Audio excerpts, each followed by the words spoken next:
Buenas tardes a todos, estimados amigos, los que están presentes y aquellos que nos van a poder ver en línea o cuando se ponga el video arriba en el internet. El grupo Nuestro Pueblo hoy está, como dicen algunos, de manteles largos, o estamos en algo que para nosotros es bastante festivo. Tenemos alrededor de 4 o 5 meses de no reunirnos. Y debido a lo que ustedes conocen, dado el problema del COVID-19 y la pandemia que esto ha ocasionado. Ahora estamos aquí, desde luego, con ciertas reservas, cumpliendo con ciertos protocolos, y estamos aquí para encontrarnos en un acto en el cual se van a dar a conocer dos cosas bien importantes. En la primera, la poesía es algo que nos lleva a todos nosotros de alguna forma a identificarnos y a encontrarnos en nuestros propios pensamientos, y lo que nos permite expresar nuestras ideas, nuestros posicionamientos en la forma en que nosotros, o mejor dicho, en la forma en que los poetas sienten esos sentimientos. En esta ocasión vamos a presentar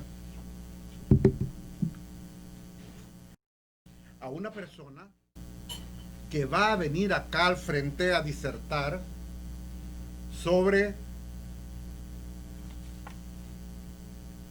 la poesía. Va a darnos una disertación sobre cómo ella entiende, cómo comprende, cómo vive la poesía. Y vean qué interesante, porque quien va a venir a hacerlo es una joven que en un tiempo, siendo casi apenas una niña, empezó a integrarse a la actividad cultural. Y dentro de esa actividad cultural, a sus 13 años, ella se integra de alguna forma a actividades de este tipo. No solamente en la poesía quizás es algo que por ahí está apenas en su simiente. Pero hay otras ramas del arte en las cuales ella va incursionando. Y poco a poco, ella, al ingresar en su desarrollo cultural e intelectual y en sus estudios, ella se integra como estudiante en la Universidad Veracruzana de Córdoba, Veracruz, que es donde ella nació. Y estudió sociología, filosofía, psicología. Bueno, algo tenemos en común con ella. Y en esos estudios se fue forjando poco a poco y continuó su esfuerzo. Y también se acercó a la Iglesia Católica. Quizá tenía la influencia, yo no lo sé, quizá tenía la influencia de la Iglesia Católica, pero se educó bajo el asesoramiento de 2 sacerdotes, uno de ellos jesuitas, yo no recuerdo el nombre, pero ella lo va a decir. Estoy seguro ella va a mencionar esa experiencia. Lo interesante de todo esto es que cuando ella venga acá y esté enfrente y nos vaya narrando lo que ella, o contando lo que ella quiere expresarnos, antes de eso, quiero decir que personalmente En una ocasión me la encontré en un evento de Lula, y es decir, yo asistí a un evento de Lula y me sorprendió ver que estaba realizando en el escenario una pequeña obra de teatro, un sketch. Posteriormente, ahora me doy cuenta que ella también estudió teatro. Entonces, tenemos aquí a una persona que no es ninguna novata. Es una persona que tiene ya a través de los años una cierta experiencia en las diferentes formas del arte. Para mí es un verdadero orgullo que me hayan nombrado el que la presente a ella. Su nombre, Adriana, por favor. Adriana, por favor. Esto es suyo y vamos a escucharla. Gracias. Gracias, Raúl. Buenas tardes. Me gustó mucho mi presentación. Yo estudié la licenciatura en Sociología. Estudié un año de Filosofía, no pude terminar la carrera. Pero bien dijo Raúl, o sea, tuve dos padres mentores. El padre Sili, José Benigno Sili, fue director de la Universidad de Filosofía, y en un pueblo que se llama la colonia de Manuel González de los Italianos, gracias, él ahorita ahí tiene su museo. Un hombre intachable, un hombre con una sabiduría excelsa, hablaba 7 idiomas, tenía su doctorado en alemán. Y el padre Lino Larios, que desgraciadamente va a ser un año que murió, él fue mi formador, jesuita, le debo muchas cosas. Pues me fue formando mi carácter de adolescente, y gracias a todo eso que fui aprendiendo me fue motivando para llegar a las letras. Muchas gracias. También muchos de aquí, yo sé que tienen sus carreras en otros países. Estamos aquí por las situaciones de nuestros países también, pero estamos viviendo y estamos integrando la comunidad latina, y estamos aquí porque amamos también la poesía. Bueno, pues ahorita vamos a comenzar con el tema que yo traigo para ustedes, que se llama Introducción a la historia de la poesía. Como ustedes saben, para que exista la poesía, debió haber existido la palabra, debió haber existido el lenguaje, debió haber existido el hombre. Y aquí voy a hacer un pequeño preámbulo, y quiero decirles que hace 6 millones de años la Tierra estaba habitada por primates que caminaban erguidos, apenas empezaban a caminar bípedos, o sea, en sus patas, y que se desarrollaron en el área del África, y fueron evolucionando, y hasta hace 2 millones de años los científicos le dan a esos homínidos o primates la categoría de hombre. Entonces estos científicos los llaman Homo ergate. Este Homo ergate ya tenía instrumentos rudimentarios, en este caso la piedra, que la pulieron y hicieron hachas y puntas para cazar. También los científicos dijeron que tenían una osamenta que los hacía ser veloces, entonces también cazaban a sus presas corriendo. Nosotros tenemos en la región, los que somos mexicanos, unas montañas que están los Tarahumaras, y ahí ellos inclusive actualmente han ganado los maratones, porque son grandes velocistas. Entonces este Homo ergates, Ajá, de resistencia, sí, pero pues corren. Bueno, ahorita pues este tiempo donde el Homo ergates pues tenía la estructura ósea, ¿verdad? Para adaptarse a ese tiempo. Pues iban pasando los años y ya saben, los cambios de clima, como estaban hablando ustedes, ¿no? El Homo ergates se fue acondicionando, se le fue cayendo el vello, se le fue poniendo la piel lisa y transpiraba ya su sudoración normal. Luego, este Homo ergates fue la primera ola de emigración. Salieron del África hacia Asia. Y en Asia,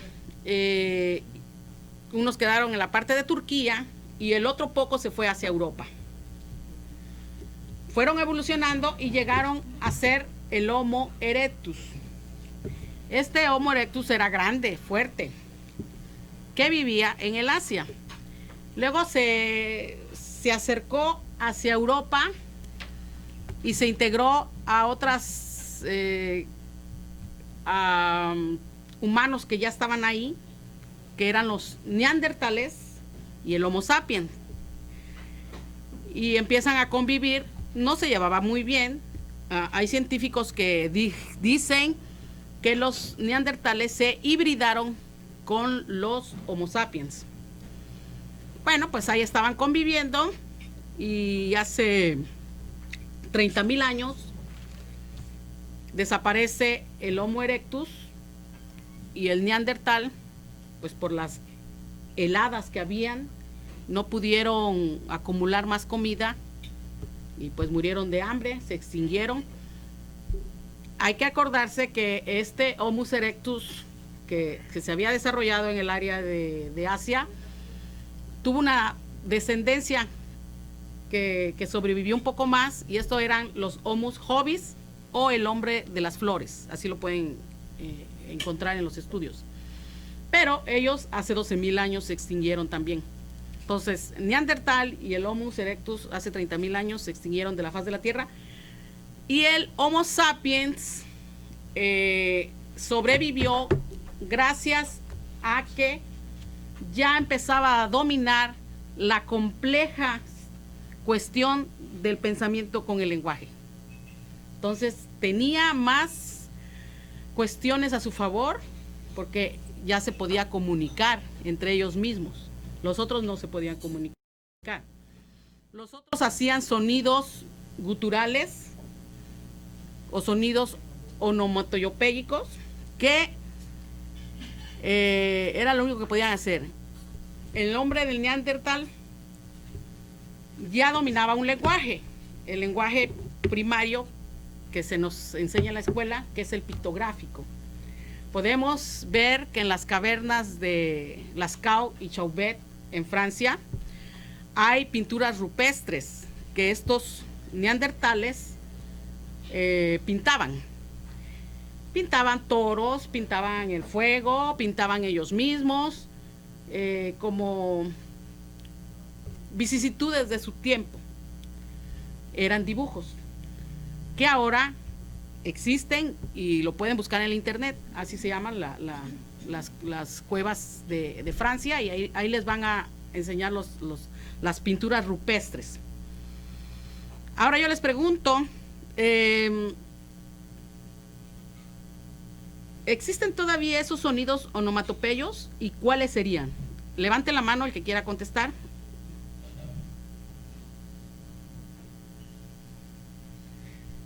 Sí existen esos sonidos onomatopéyicos. Y un ejemplo de esos sonidos onomatopéyicos sería pum, crack, clic,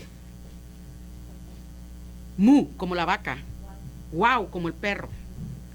Esos son los sonidos que en ese entonces un hombre de Neandertal podía hacer. Hemos visto en las películas, ¿no? Cuando ponen a los los cartoons.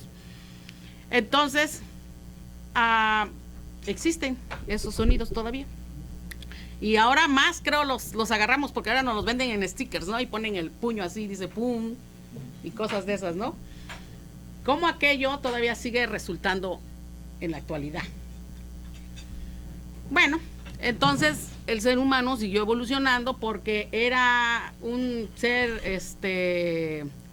nómada, que caminaba, vivía de lo que recolectaba, de lo que cazaba. El Homo sapiens, pues por lo mismo de que ya tenía un poder más grande, que era el lenguaje, y se comunicaba, hicieron herramientas mejores, sofisticadas, ¿verdad? Y y hace 6,000 años decidieron asentarse. O sea, ya dejaron de ser nómadas para asentarse en un lugar que se llama Mesopotamia. Actualmente, ¿sabe quién es ese lugar ahora? ¿Cómo se llama? Irak, exactamente. Y le vamos a dar un regalo. Sí, quien vaya ahí, vamos a hacer un poquito así para que se haga más emocionante la cosa. ¿Qué quieres? Te voy a regalar mira. Tenemos un librito. Ajá, actualmente es Irak. Entonces, en esa tierra de Mesopotamia, se asentaron 4 pueblos. Los sumerios, los acadios, los babilonios y los asirios. Esos pueblos, si ustedes han leído o han visto, donde comúnmente se asientan estos pueblos, que ahora antropológicamente los que estudian les llaman culturas madres. Se les llama culturas madres como a la mesopotámica o a la egipcia o a la del Perú, porque no tuvieron ninguna introducción de otras culturas, sino ellos autónomamente se fueron desarrollando su propia cultura. Para que esos pueblos se desarrollaran, debió haber un factor muy importante para que se asentaran. ¿Qué factor importante debería de estar ahí para que los pueblos se asentaran? Es un factor climático. Algo por ahí. Algo por ahí. No. El agua. El agua se asentaron por el agua. Estas culturas, ¿quieres libro? Lo que sea. Se asentaron donde hay agua. En este entonces, los ríos que estaban ahí era el Tigris y el Éufrates. Y ahí empezaron su evolución asentándose, ¿verdad? Entonces, sí quiero dejar bien claro que esta cultura sumeria, los científicos no tienen una base que les diga a ustedes, los sumerios vinieron de aquí, hablaban esto, significa esto. No hay todavía un estudio que avale que sumerio significa esto, de dónde vinieron y qué hablaban. Eso todavía es una incógnita de estos pueblos. Bueno, se asentaron los sumerios y ellos ya tenían un rey. Y ese rey también era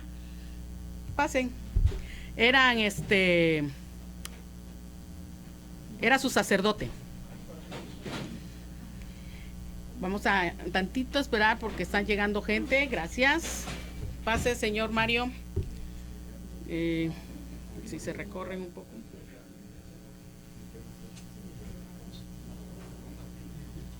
También estoy contenta porque por azares de la vida hay una persona que es de Córdoba, de donde yo soy, y también conoció al padre Lino. ¿Cómo se llama usted, señora? Mari López. Mucho gusto. Ajá. También a todos los conozco. Acaba de llegar Luis, el señor Mario, todos de aquí, pues nos conocemos, somos del grupo de nuestro pueblo. También vinieron nuestros amigos Marisela y su amigo con don Fernando, vienen de lejos. Bueno, retomamos la plática. Estábamos hablando de los sumerios que ellos ya tenían un rey y que ese rey era también su sacerdote. Ya dominaban la agricultura, ellos fueron los que inventaron los ladrillos de adobe e hicieron sus casas de adobe y paja, domesticaron animales y empezaron a estructurar la sociedad. Pasaron siglos de armonía y de progreso. Ellos fueron los que inventaron la rueda, inventaron las construcciones en arcos, inventaron los primeros apuntes astronómicos, inventaron pues la monarquía, ¿verdad? Porque ya tenían rey, la fabricación del cobre, la escuela, las bibliotecas y el sistema sexagesinal. Este sistema aún todavía lo tenemos. Es bien fácil. Si alguien me dice en dónde se aplica, se gana un premio. Si no, pues ya les digo. Bueno, ese sistema sexagesinal quiere decir un sistema de 60. Está en el reloj, en los minutos de la hora o los segundos del minuto. Esas mismas medidas son las que tomaban para los arcos que ellos inventaron, ¿verdad?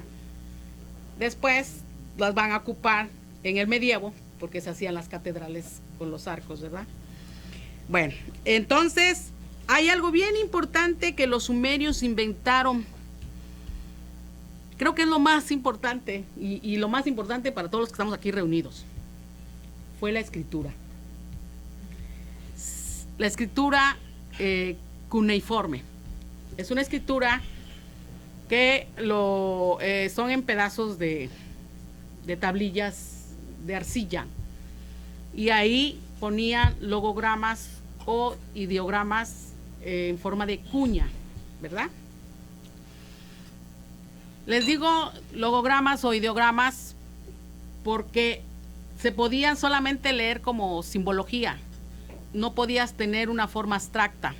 Y cuando yo digo una forma abstracta es que en las tablillas tú no puedes ver que estaban dialogando sobre el bien o sobre el mal, o sobre lo bueno y lo malo, lo bello y lo feo. Solamente ponían los ideogramas o los logogramas como forma de comunicación. Además, estas tablillas de la escritura cuneiforme no se hicieron para satisfacer las necesidades de la literatura.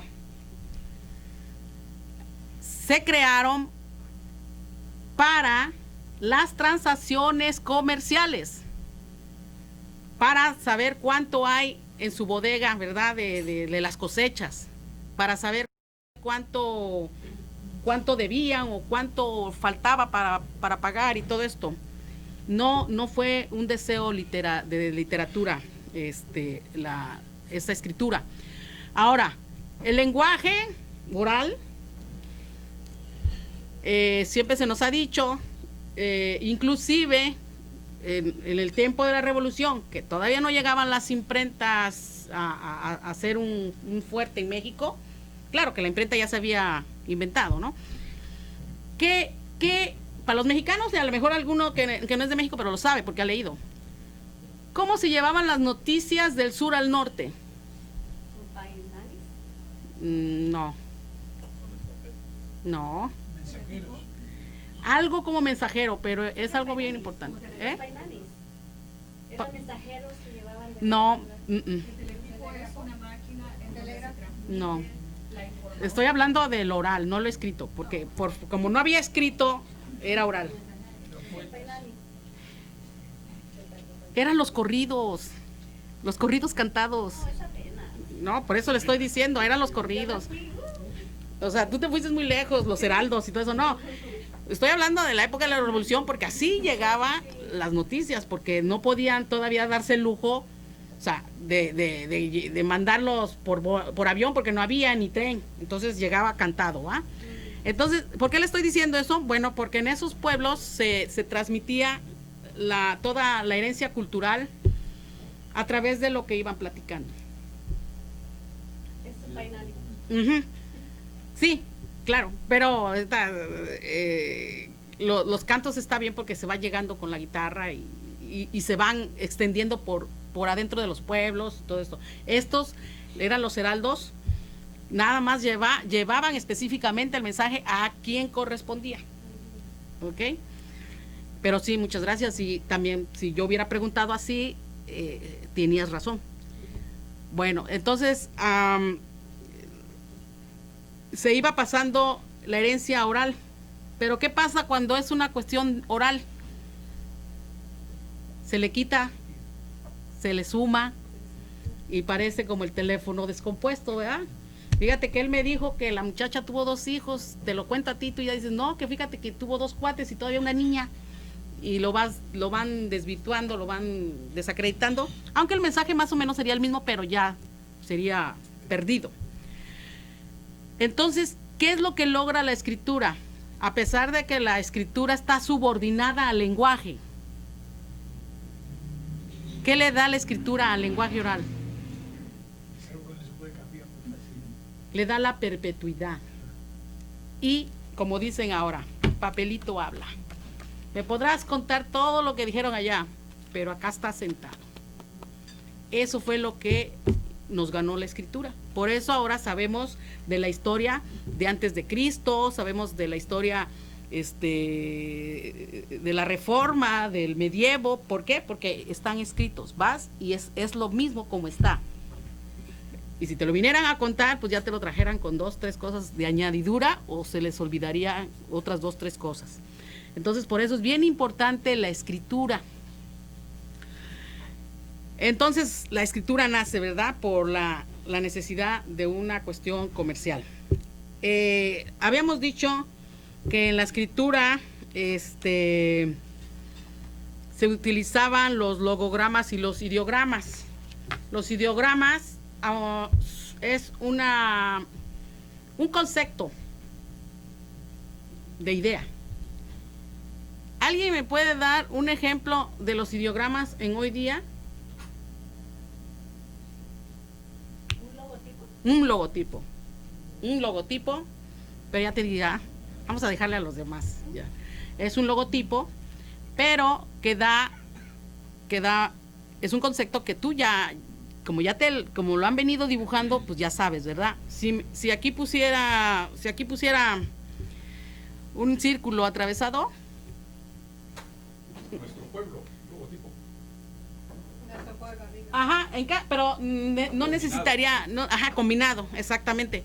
Si aquí tuviera una copita y un círculo ahí atravesado, ¿qué quiere decir? Que no es frágil, que lo puedes aventar. Pero si tuviera la copita, quiere decir tratarlo con cuidado. Esos son los ideogramas, o sea, los señalamientos de tránsito. O sea, no necesitas que te pongan peligro, pero ya tú con el símbolo, tú sabes que es peligro. O te ponen el carro con el camino así, tú ya sabes que es un camino sinuoso. O sea, eso, y fíjense, y eso viene desde neandertales. O sea, todo nos liga. El logograma es un grafema, es una medida de escritura.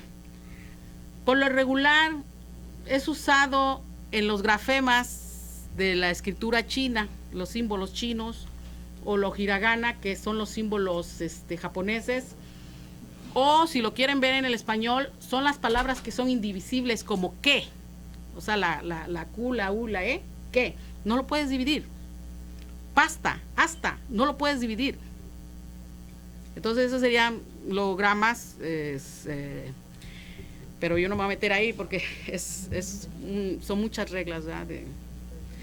Pero está entendible, ¿no? Bueno, entonces ellos, los sumerios, fueron los que inventaron la escritura.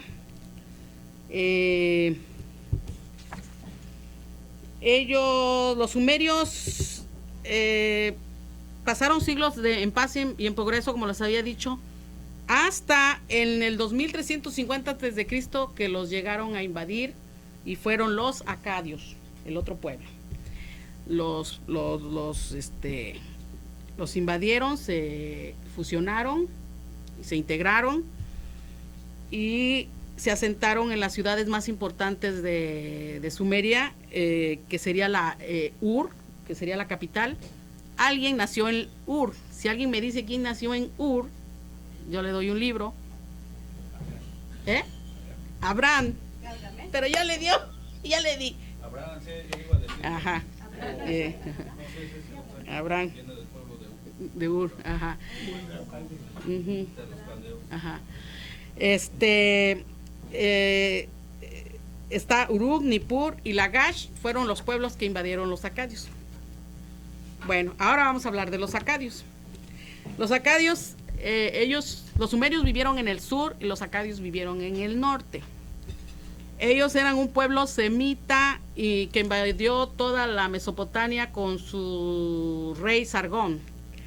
Este imperio se extendió desde el Tauro hasta las mesetas de Irán, pero nada más duró lo que vivió su líder, Sargón. Ahora les voy a especificar qué son los pueblos semitas. Semita es referente a los pueblos de lengua semítica. Los antiguos pueblos de habla semítica pues es Babilonia, los acadios, los asirios, los de Canaán, incluidos los hebreos, los fenicios. Y aún esa lengua sigue vigente. Si alguien me dice quién habla semítico, se gana un premio. ¿Qué pueblos? Los árabes y los judíos, ya, pero él ya ya tiene premio ya. Ellos son los que todavía hablan semítico.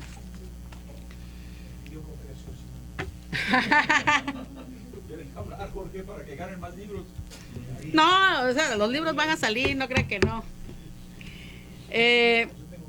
Ya tiene uno. Y muy bueno ese libro es muy bueno. Ahora vamos a hablar de los babilonios, es el otro pueblo, ¿eh? Eran dos pueblos procedentes de Arabia que llegaron y se asentaron en Mesopotamia, que son los amoritas y los elemitas. Construyeron dos ciudades muy importantes. Los elemitas construyeron una ciudad muy importante culturalmente y con bibliotecas. Ya tenían las tablillas de arcilla de los arcadios, eso era parte de su biblioteca. Esta ciudad se llama Mari. Y los amorritas fundaron Babilonia. Esta ciudad de Babilonia pues era una ciudad opulenta y de gran riqueza. Y aparte tenían un rey, que es el rey Hammurabi, que les unificó en su imperio y les dictó las leyes que aún todavía rigen. Esto es para los que estudian derecho. Todavía los que estudian derecho en Occidente, ¿verdad? Porque Oriente pues tiene otras reglas. Todavía se basan en canos del código del rey Hammurabi. Ahora vamos con los asirios. Estos eran los azotes de Mesopotamia. Eran malos, eran sanguinarios. También era un pueblo semita que hablaba semítico. Era muy guerrero y se apoderó de Mesopotamia con sus carros de embate y aretes. Esos carros de aretes, acuérdense que los sumerios ya habían inventado la rueda.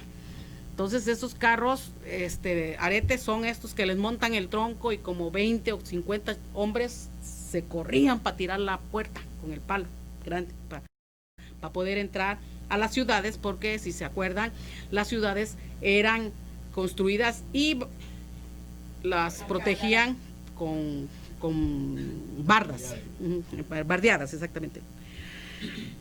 Uno de sus reyes muy importante de ellos fue Sennacherib y asentó su capital en Nínive, y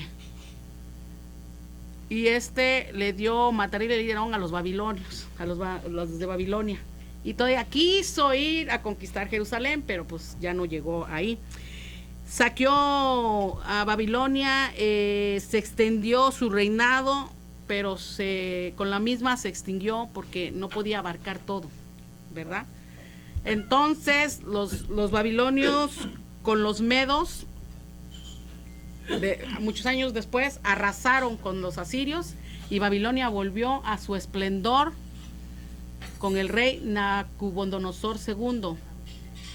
Hay algo bien importante que siempre nos hacen referencia en la historia, en la escuela, o lo han leído. ¿Qué fue lo que construyó Nabucodonosor II?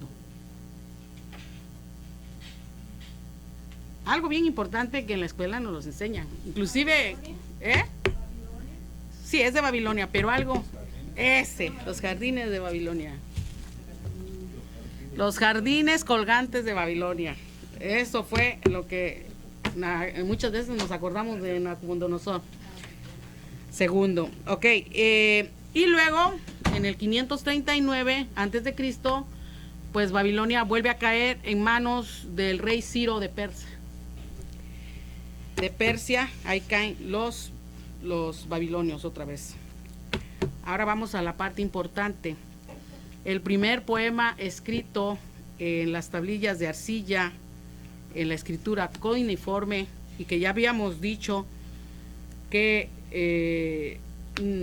no se escribían cosas abstractas, ¿verdad? Pero pues claro, con el tiempo fueron haciendo mejor la escritura estos pueblos. Y para traducir todas esas arcillas y símbolos, como los que hay en Egipto o aquí en Mesopotamia o la misma China, pues son grandes arqueólogos y gente que se dedica a ese estudio, ¿verdad? Para encontrar lo que significa cada símbolo, inclusive los mayas, porque todo eso es escritura simbólica. Pues ya el que hizo la traducción de las tablillas encontró aquí el primer poema, que se llama La Epopeya de Gilgamesh o el poema de Gilgamesh, que es una narración acadia, pero acuérdense que los acadios se fusionaron ¿con quién? ¿Con quién se fusionaron los acadios? ¿A quiénes vencieron los acadios? A los sumerios. Entonces se hace una fusión y resulta pues que viene siendo de los mismos pueblos, porque pues esos pueblos están en Mesopotamia. Este poema es una narración que está en 5 pequeños poemas independientes sumerios que constituyen la obra épica más antigua, que es la epopeya de Gilgamesh. Y les voy a contar nada más un poco de este poema. Ya si ustedes quieren conocer el poema, pues pueden ir al YouTube, ahí hay alguien que se los narra, hay hasta dibujos y todo esto, y es más largo, o lo pueden buscar en el internet y ahí encuentran el poema. Yo nada más les hice un resumen. Gilgamesh es un rey semimítico de Uruk, Mesopotamia, y dice: en la epopeya de Gilgamesh, los dioses creen que el gran rey es demasiado orgulloso y arrogante, por lo que deciden enseñarle una lección enviando al hombre salvaje, Enkidu, a humillarlo. La lucha entre Enkidu y Gilgamesh es considerada pareja por la población, pero después de una batalla, Enkidu es vencido. Él acepta libremente la derrota y los dos después se hacen amigos y se embarcan en aventuras juntos. Ambos matan a Humbaba, demonio del bosque de cedros, y esto atrae la atención de Inanna. En sumerio es la diosa del amor y conocida por su nombre acadio babilónico, Istar. Inanna trata de seducir a Gilgamesh, pero él la rechaza, citando a todos los hombres que ha tenido ella como amante y que terminaron mal sus vidas. Inanna se enfurece y envía a su cuñado, el toro del cielo, a la tierra para destruir a Gilgamesh. Enkidu acude en su ayuda y mata al toro, pero al hacerlo ha ofendido a los dioses y lo que le acarrea es la condena a la muerte. Cuando Enkidu muere, Gilgamesh cae en un profundo dolor y, reconociendo su propia mortalidad a través de la muerte de su amigo, cuestiona el significado de la vida y el valor del logro humano frente a la extinción definitiva. Al deshacerse de toda vieja vanidad y orgullo, Gilgamesh emprende una búsqueda para encontrar el significado de la vida y finalmente alguna forma de derrotar a la muerte. Viaja a través de las montañas, a través de los océanos y finalmente localiza a Utnapishtim, quien le ofrece dos posibilidades de la inmortalidad, pero Gilgamesh falla en ambas. Primero, no puede permanecer despierto durante 6 días y 6 noches. Segundo, no protege una planta mágica. Una serpiente se come la planta mientras Gilgamesh duerme. Al no haber ganado la inmortalidad, el barquero Urshanabi lo lleva de vuelta a casa y una vez ahí, Gilgamesh empieza a escribir su historia. Aquí vemos que Gilgamesh lucha por encontrar un sentido a la vida y desafía a la muerte por una amistad. Y esto es un momento histórico, épico en la literatura mundial. Se llama épico porque es referente a los héroes.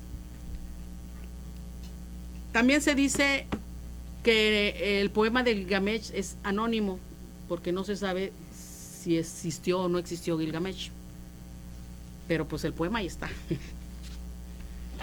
Ahora, el segundo poema de la creación se llama Enuma Elish y es un poema babilónico. Ese es el segundo poema de la faz de la tierra, ¿verdad? Dice: comienza un tiempo anterior a la creación del hombre. Era cielo y tierra. Existían dos dioses, Tiamat, agua salada, y Apsu, dios del agua dulce. Eran esposos. Juntaron sus aguas, dando como resultado una familia de dioses. Esos hijos no agradaban a Apsu, quien decidió matarlos. Ea, uno de sus hijos, previendo los deseos de su padre, logró hechizarlo, lo durmió y lo mató. Después de matarlo, Ea se casó con Dankina y engendraron un hijo, un dios que gobernaría sobre Babilonia, Marduk. Pero Tiamat, dolida por el asesinato de su esposo Apsu, contrajo matrimonio con otro dios, Kingu, a quien le dio mucho más poder entregándole las tablas del destino. Así que los otros dioses se pusieron a la defensiva y le dijeron a Marduk enfrentara a su abuela y que la venciera. Marduk aceptó, pero a cambio pidió el título de Dios Supremo si llegara a ganar. Marduk ganó y mató a Tiamat, a su abuela. Con su cuerpo creó el cielo y la tierra. Marduk arrebató a Kingu las tablas del destino, lo mató. Marduk se vistió de Dios Supremo y con los huesos de Kingu crea al hombre y lo pone al servicio de los dioses. Bonitos, ¿verdad? Los poemas estos. Pero estos poemas acadios, sumerios, babilónicos, influyeron en un escrito que en todas las casas está. Estos poemas también hablan de un diluvio, también hablan de la vida, de la muerte, de la existencia, en un tono filosófico, cosmogónico de sus dioses. ¿En qué libro influyeron? En la Biblia, exactamente. Vamos a dar. La Biblia tiene mucho de estos escritos. La Biblia saca, o sea, ¿por qué? Porque, como dijimos hace rato, el lenguaje semítico, ¿quién le lo hablan? Judíos y árabes. ¿Y quiénes escribieron la Biblia? Es inspirada por Dios, pero los escribieron los judíos y los arameos y todos estos, ¿verdad? Bueno, ahora vamos a ver. En Mesopotamia, la poesía lírica, hay que recordar que la poesía lírica es, lo lírico quiere decir que es la expresión en poema de los sentimientos de las cosas profundas, pero en el yo, no en el tú, en el yo.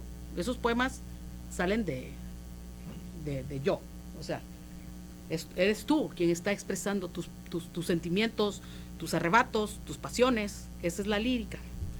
Pero la lírica también pues, se traduce a canto. En la Mesopotamia, la poesía lírica tiene los siguientes subgéneros. El himno es un canto de alabanza a los héroes, reyes, templos y objetos religiosos. Ese es el himno. Y en la fecha, hasta la fecha, los que somos católicos cantamos himnos. Y en otras religiones, me imagino, también cantan himnos. La otra es la elegía. Ese es un canto de lamentaciones por los desastres sufridos por Mesopotamia y por sus difuntos. La otra parte de los subgéneros de la poesía es la disputa. Ese es el debate de dos oponentes para establecer el valor sobre una persona o una cosa. Que es lo que vemos en algún programa cuando dice va a haber un debate. Exactamente, entonces empieza a platicar, vamos a debatir y vamos a llegar a una solución. Y por último está el proverbio. Es una sentencia aleccionadora de una dosis de sabiduría popular que vendría siendo el refrán. El refrán, pues México tiene un montón, ¿verdad?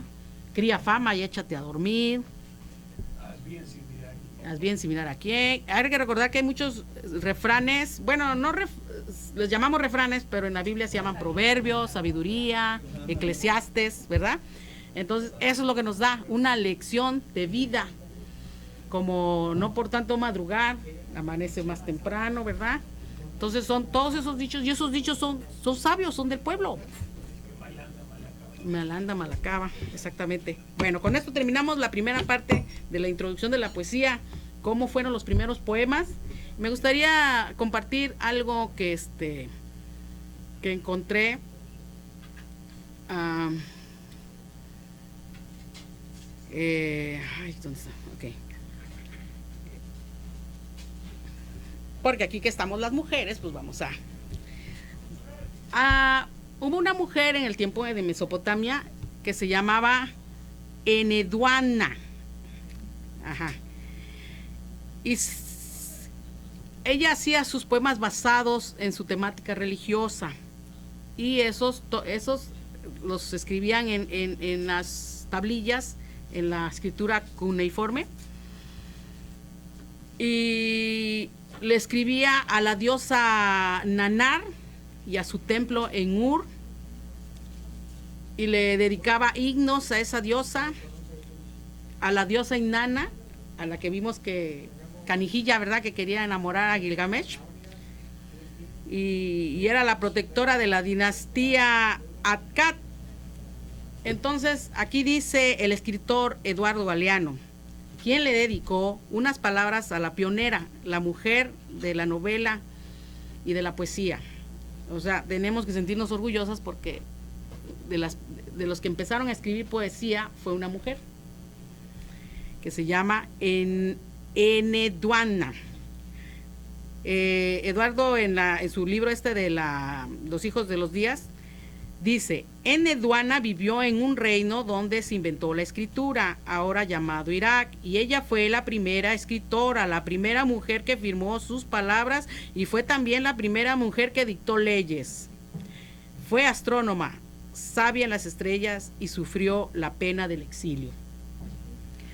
Pues ya vimos que las mujeres desde siempre, ¿verdad? Ok, ¿tienen aquí alguna pregunta, duda? Y yo a ver si yo puedo contestarles. Podemos considerar como uno de los principios de la poesía el libro de Cantar de los Cantares. El libro de los Cantares de los Cantares se escribió mucho después, pero sí, es poesía erótica. O sea, a veces dice uno, ¿cómo es la Biblia? Y tiene eso. pero es el amor. Podríamos considerar los salmos también. También los salmos son sí. Y hay un momento muy hermoso del Cantar de los Cantares que dice: grábame como un sello en tu corazón, como un tatuaje en tu brazo, porque es más fuerte el amor que la muerte. Son saetas de fuego. Llamarada divina. Aquel que quiera comprar el amor con todas las riquezas de su casa se hace despreciable. El amor no se compra.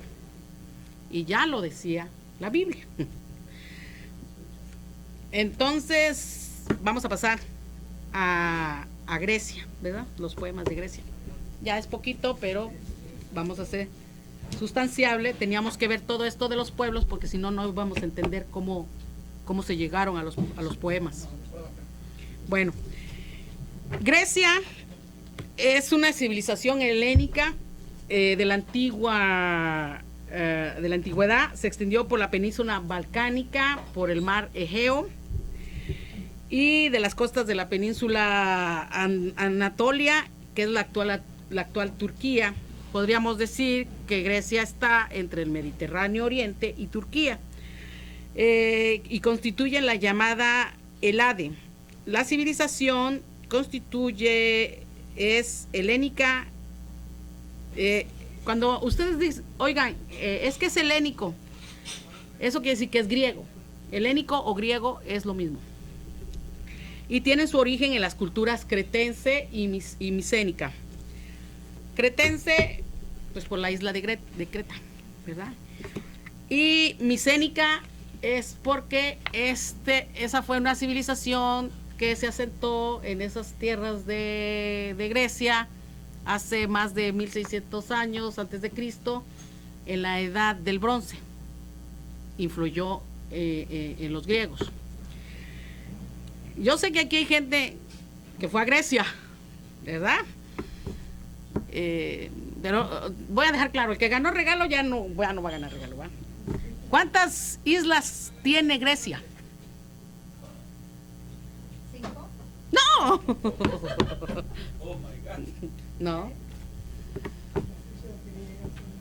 ¿Cuántas cree que son? Más de 2000. Son 6,000. Oh my God. 6,000 islas, y Filipinas son 750 islas. Ujú.